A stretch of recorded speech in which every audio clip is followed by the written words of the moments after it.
Bekasinian, selamat datang di Nyokcast. Episode spesial Ramadan kali ini bersama saya Nia Aulia. Nyokcast kedatangan tamu dari spesial dari Basnas Indonesia. Yeay! Nah, hari ini kita ingin membahas seputar anak muda dan semangat berbaginya. Nah, langsung aja kita perkenalkan Adi Pradana, Head of Personal Zakat Advisor Basnas Indonesia.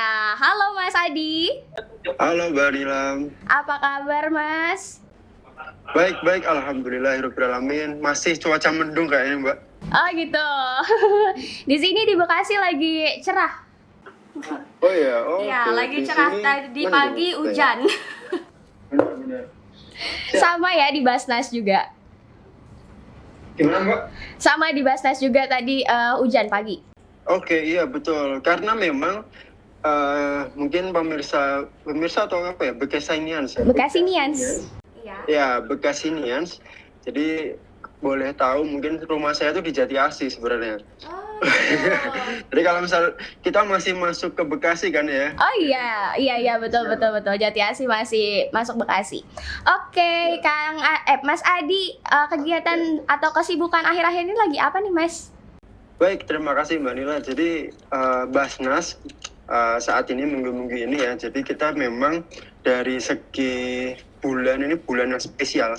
Jadi bulan spesialnya bulan Ramadan yang ditunggu-tunggu setahun sekali nih Mbak. Jadi memang Basnas mempersiapkan khusus spesial. Ada program-program dari Basnas, terutama itu penyaluran kepada mustahik. Dan tentunya juga kita juga melayani kepada muzaki atau orang yang berzakat kepada Basnas ya terutama ya. Jadi memang kita bisa sampai 7 hari 7 malam mungkin kita bisa menyampaikan kepada orang-orang atau misalnya masyarakat umum yang mungkin mau berzakat ke Basnas Mbak. Gitu Mbak. Nah. Oke. Mas Adi, masuk ke tema kita hari ini tentang seputar anak muda dan semangat berbaginya nih Mas. Boleh Mas. Kira-kira dari Basnas sendiri punya program berkaitan dengan anak muda nggak sih? Oh, kalau Basnas itu kalau dilihat ya, kita coba lihat dulu Mbak. Kita muzaki Basnas itu sendiri. Kemarin itu terakhir datanya adalah 56% data kita itu menunjukkan bahwa 56% muzaki kita adalah millennials ke bawah ya. Jadi memang banyak orang yang sekarang sudah aware terhadap bayar zakat nih, menunaikan zakatnya nih. Nah ini kan alhamdulillah sekali berkat Bekasi keren dan juga Bekasinians di rumah ini kita bisa sampaikan ini. Jadi teman-teman milenial ini sudah banyak yang tahu. Namun juga tentunya Basnas saat ini menyampaikan nih bahwa program-program Basnas, kemudian bagaimana caranya berzakat. Nah ini kan kita perlu sosialisasikan terus untuk bisa mencapai lebih dari 56% ini. Nah tentunya Mbak Nila tadi yang disampaikan Mbak Nila, apakah ada sih sebenarnya Basnas sama anak muda nih kaitannya? Nah tentunya Basnas ini sendiri kita dari kecil Mbak, kita sudah memiliki program. Kalau dari generasi muda kita memiliki program namanya SCB, Sekolah Cendekia Basnas. Jadi Sekolah Cendekia Basnas ini adalah mencetak anak-anak yang setaranya dengan SMP ya, kelas 7 sampai kelas 9, yaitu kita cetak di Sekolah Cendekia Basnas. Ini yang berlokasi di Gunung Putri, Gunung Sindur gunung apa saya lupa. Nah, jadi kita bisa cek aja langsung di websitenya. Itu berbasis itu ya sekolah SMP Mbak. Dan juga tentunya di anak muda yang lain, tentunya kita juga mencetak ini generasi muda yang luar biasa dengan adanya lembaga beasiswa Basnas. Nah tentunya kita sudah memberikan beasiswa kepada teman-teman nih, beasiswa Basnas ini ada yang dari luar negeri maupun juga di dalam negeri. Gitu Mbak Nila. Iya, makasih Mas. Tadi aku tertarik dengan katanya muzaki terbanyak itu adalah anak muda. Dan juga Basnas tentunya punya program tentang anak muda. Kalau boleh tahu nih Mas, menurut Mas Adi sendiri bagaimana sih pandangan mengenai anak muda sekarang? Oke. Luar biasa sih Mbak ya. Jadi kalau dilihat dari dari potensinya, bonus demografi saat ini memang luar biasa sekali. Ini dipenuhi oleh anak muda.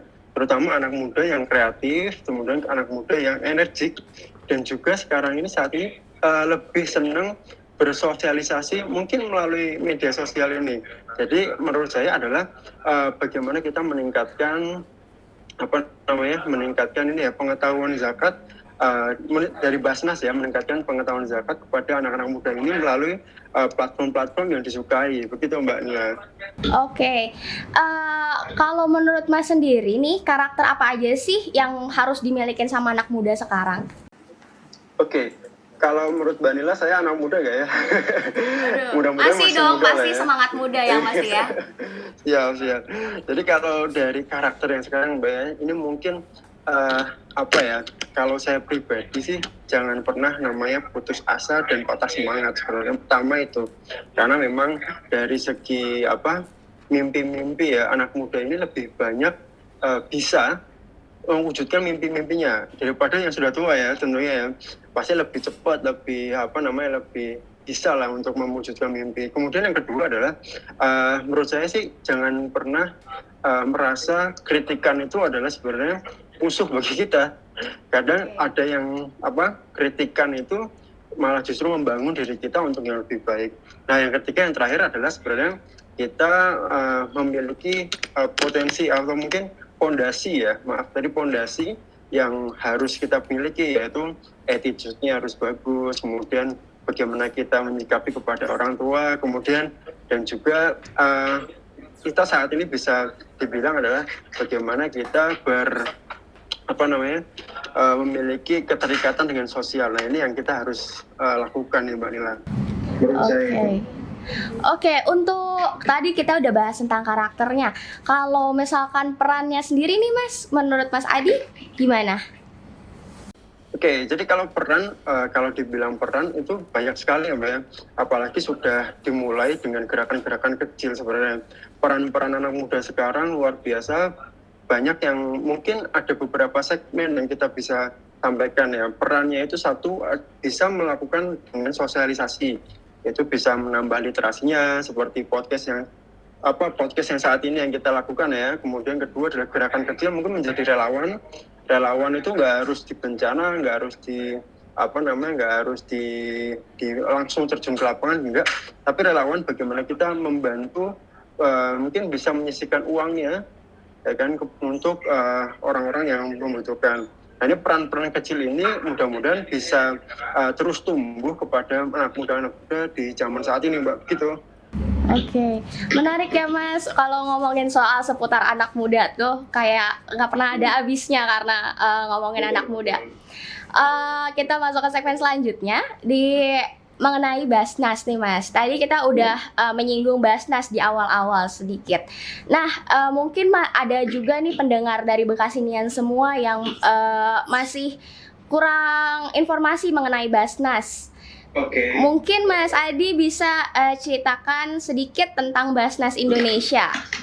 Silahkan Mas. Oke, baik.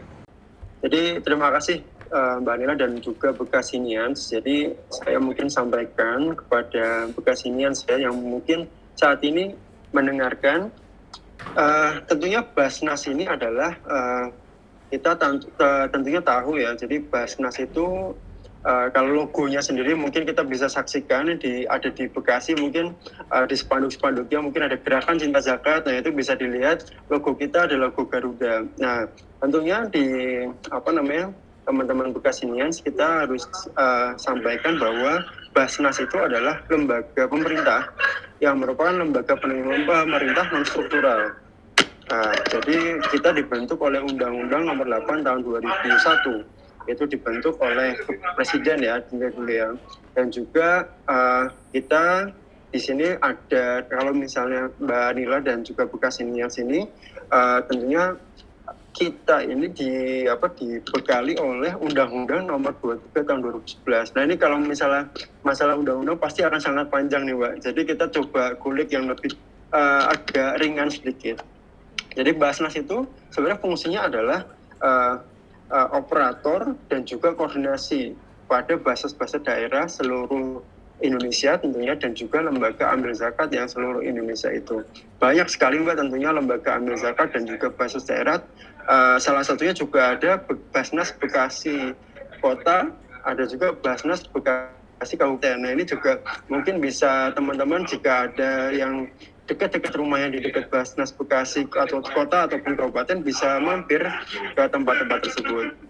Dan tentunya Mbak Nila, Basnas sendiri itu fungsinya adalah menghimpun dana zakat, infak dan sedekah melalui masyarakat luas ya. Jadi kita ditunjuk langsung oleh pemerintah berdasarkan keputusan presiden.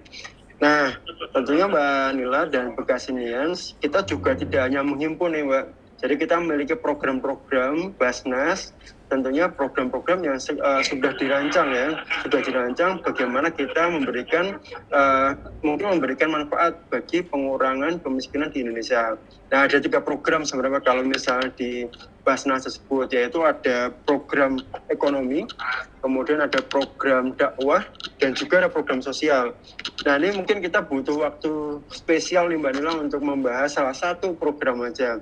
Nah, mungkin program-programnya mungkin saya bisa sebutkan ya, misalnya contoh di program sosial itu kita ada LAB, layanan aktif Basnas. Itu tentunya ada program-program yang langsung dirasakan oleh masyarakat luas. Misalnya contoh ada orang yang kelaparan nih malam-malam. Nah, layanan aktif Basnas ini memberikan langsung bantuan kepada orang tersebut. Nah, kemudian ada juga BTB atau Basnas Tanggap Bencana. Ini tentunya teman-teman Bekasinians pasti sudah banyak yang lihat ya. Misal kemarin kejadian di banjir misalnya di Bekasi. Nah, itu kita juga langsung turun ke lapangan bersama tim BTP ini untuk membantu korban-korban terdampak. Nah, seperti itu Mbak. Dan juga ada beberapa program yang lainnya tentunya ini juga memberikan manfaat kepada orang yang membutuhkan. Itu Mbak Nila. Oke, Mas Adi, menarik sekali pembahasannya tentang Basnas Indonesia ya. Kalau keterkaitan anak mudanya nih Mas, balik lagi ke anak muda. Keterkaitan anak mudanya di Basnas gimana nih Mas? Oke, mungkin kita coba buka data ya Mbak Nila. Jadi ya di Basnas sendiri itu kalau bisa dibilang itu 70% itu milenials Mbak. Wow. 70%. Ya 30% mungkin ini bisa jadi adalah para pimpinan kita, kemudian ada direktur dan segala macam. Nah, tapi kebutuhan atau mungkin kebetulan di Basnas sendiri adalah mayoritas dari anak muda. Nah, ini kita juga kita juga berikan peluang-peluang yang baik kepada anak muda khususnya di daerah. Jadi ada juga program-program kita yang seperti ZCD. ZCD itu adalah Zakat Community Development, di mana para penggeraknya itu adalah anak muda Mbak, yang biasanya diambil fresh graduate. Kemudian ada juga yang relawan sebelum lulus kuliah juga ada menjadi pendamping atau penggerak di lapangan tersebut.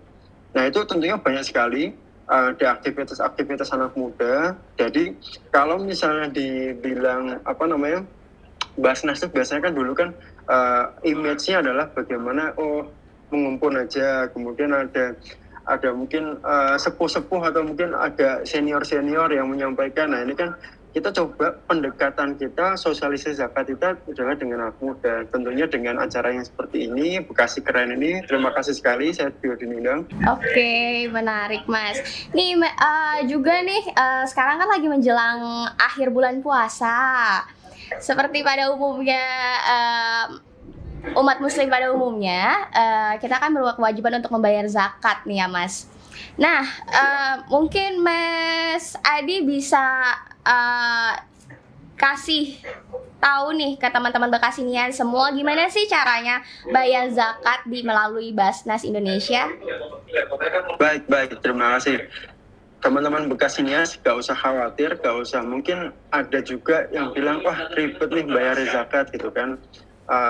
Kita sebenarnya kita punya aplikasi yang lebih memudahkan nih. Misalnya teman-teman yang sudah punya penghasilan dan tentunya sudah memiliki nisab dan juga haul 1 tahun. Kalau misalnya susah ya, haul itu adalah tenornya, durasinya biasa 1 tahun. Kemudian nisabnya adalah batas kita punya penghasilan. Kalau misal di bawah itu gimana? Ya kita bisa berinfak aja. Nah, tentunya teman-teman nggak usah khawatir untuk berzakat dan berinfak dan bersedekah, ya kan? Nggak usah apa namanya, nggak usah ribet-ribet lah kalau bahasa orang sekarang, nggak usah ribet-ribet, tinggal coba cek di www.basnas.go.id. Nah di sana coba kita hitung dulu nih berapa zakat yang harus kita keluarkan. Misal kalau misalnya belum memiliki nisabnya atau belum saatnya untuk berzakat, nah kita bisa langsung berinfak melalui digital tersebut. Nah tentunya Mbak Nila dan juga teman-teman Bekasinians, kita nggak hanya di website tersebut ya. Tadi saya sudah sampaikan bahwa kita juga ada buka counter zakat di mall-mall. Jadi kita sambil nge-mall sambil juga bayar zakat, bisa nih Mbak. Wah, menarik nih. Jadi teman-teman Bekasinian semua, kalau misalkan mau bayar zakat sekarang nggak usah rapot-rapot lagi ya Mas, bisa langsung buka websitenya Basnas atau enggak temui Basnas di booth-booth sekitaran ya. Kalau misalkan teman-teman Bekasinian butuh informasi lebih lanjut, mungkin bisa juga DM Instagramnya Basnas Indonesia. Oke Mas, tadi aku di awal sempat denger nih tentang gerakan cinta zakat dari Basnas. Kira-kira bisa dijelasin nggak nih Mas, gerakan cinta zakat itu apa sih?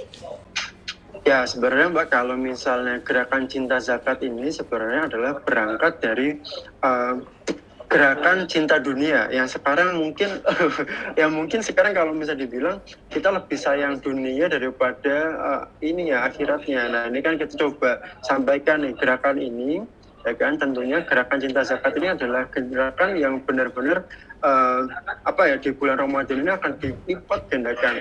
Ya, jadi kalau misalnya teman-teman Bekasinians, gerakan cinta zakat ini adalah bagaimana kita membunuh rasa rasa di mana kita itu memiliki keduniaannya sangat tinggi. Jadi kita coba dilatih, kita coba digembleng nih kepada cobaan dunia, yaitu materi.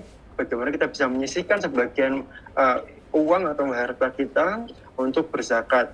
Tentunya zakat itu adalah wajib ya Pak hukumnya, dan juga infak dan sedekah ini adalah bagaimana kita sebagian harta kita adalah milik dari mereka yang membutuhkan. Gitu Mbak.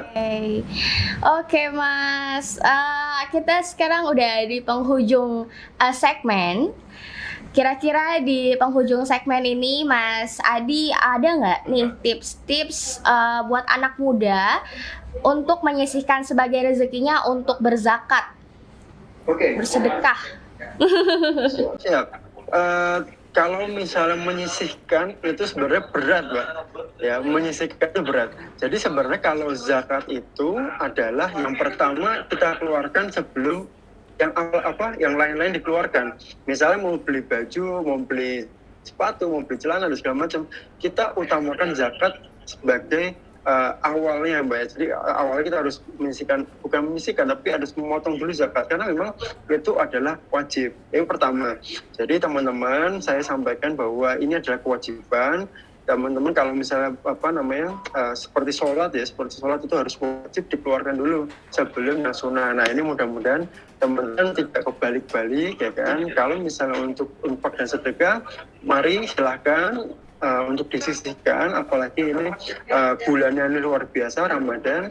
Saya dari Basnas menyampaikan bahwa teman-teman masih banyak loh yang orang-orang belum merasakan Ramadan, belum ngerasain namanya THR, belum ngerasain namanya Lebaran tuh yang pakai baju baru, kemudian makan aja mungkin ini karena di tengah pandemi ini bisa jadi mereka belum bisa makan. Nah ini tentunya saya coba ajak teman-teman Bekasinians untuk menyisihkan sebagian hartanya atau penghasilannya untuk berinfak dan bersedekah, dan jangan lupa untuk zakatnya.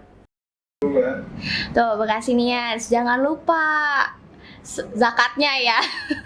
Jangan lupa zakatnya, jangan lupa berbagi. Insya Allah kalau misalkan makin banyak berbagi bakal banyak rezekinya ya Mas ya. Amin amin. Tentunya itu adalah arti dari zakat Mbak. Zakat itu tumbuh dan berkembang. Artinya kalau misalnya sudah zakat, kita jangan khawatir untuk malah berkurang hartanya, malah justru bertambah. Insya Allah, ya kan? Jadi dilipat gandakan juga sama Allah. Amin. Betul. Iya, tadi aku juga sempat baca ada postingan Instagram di salah satu akun, itu katanya bahagia itu ibarat nasi, Mas. Tahu nggak? Oke. Bahagia itu ibarat nasi. Nah, kalau disimpan bakal jadi basi. Sedangkan kalau mau lebih nikmat itu harus dibagi katanya. Ya gitu. Jadi kalau misalkan teman-teman Bekasinians rezekinya mau makin nikmat nih, jangan lupa berbagi juga sama orang yang membutuhkan gitu. Terima kasih Mas Adi untuk waktunya hari ini bincang-bincang bersama Nyokes. Oke, Bekasinians, Casey Nyokes kita pada hari ini sekian. Saya Nia Aulia undur diri. Sampai jumpa di Nyokes selanjutnya. Dadah. Wassalamualaikum warahmatullahi wabarakatuh.